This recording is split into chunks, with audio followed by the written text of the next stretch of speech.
Bonjour et bienvenue chez DigiSchool.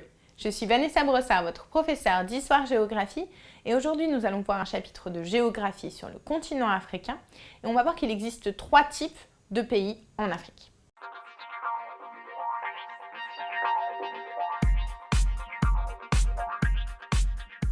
On distingue déjà 2 types de pays. Les pays qu'on peut appeler émergents. Ce sont les pays qui finalement sont assez bien intégrés dans la mondialisation et qui ont une économie assez florissante. Ce sont les pays du Nord et notamment du Maghreb, comme le Maroc, et les pays du Sud, comme l'Afrique du Sud. Deuxième élément, une Afrique qui, elle, est marginalisée, c'est-à-dire très peu intégrée à la mondialisation. C'est le sud du Sahara, ce qu'on appelle l'Afrique subsaharienne. Un troisième type, une situation intermédiaire, ce sont les pays pétroliers, comme le Nigeria. Ils possèdent une richesse souterraine, des ressources, mais cela ne signifie pas forcément que le pays est fortement développé. Alors, seule l'Afrique du Sud, elle paraît réellement émerger à l'échelle mondiale. C'est un pays qu'on pourrait évoquer comme pays émergent. C'est-à-dire un pays qui possède une croissance économique assez forte et qui est bien intégré au système mondial. Elle produit en effet un tiers des richesses du continent.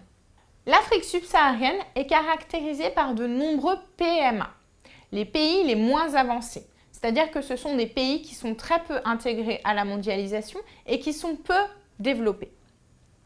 Sur les 48 PMA qu'on dénombre dans le monde, 34 se situe en Afrique subsaharienne en 2013.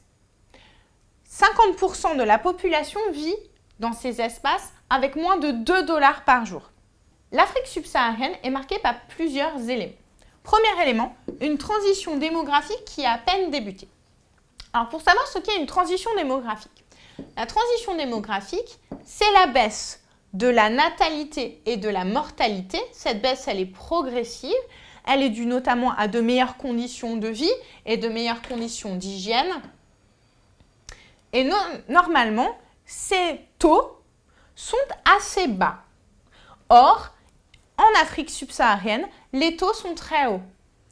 Taux de natalité, parce qu'il y a peu de sanitaires, peu d'hygiène, et taux de natalité, parce qu'il y a très peu de moyens de contraception, et que comme il y a une mortalité infantile qui est importante, les populations font plus d'enfants. Deuxième élément, la situation politique est souvent peu stable dans ces pays.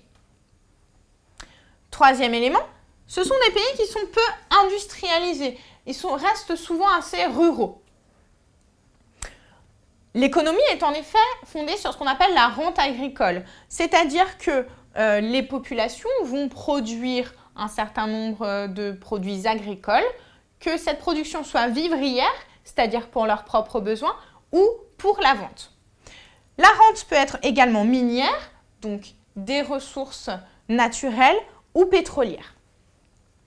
Enfin, ces pays sont marqués par un enclavement et une dépendance alimentaire. Ce sont souvent des pays qui souffrent régulièrement de faim. Si on voit une autre échelle entre les villes et les campagnes, les ruraux, les habitants de bidonvilles et les minorités ethniques et politiques sont les plus touchés, sont les plus paupérisés. Par ailleurs, on constate l'émergence d'une classe moyenne dans les grandes villes. Merci d'avoir regardé cette vidéo. N'hésitez pas à regarder les autres vidéos en lien avec le programme de terminale et à bientôt chez DigiSchool.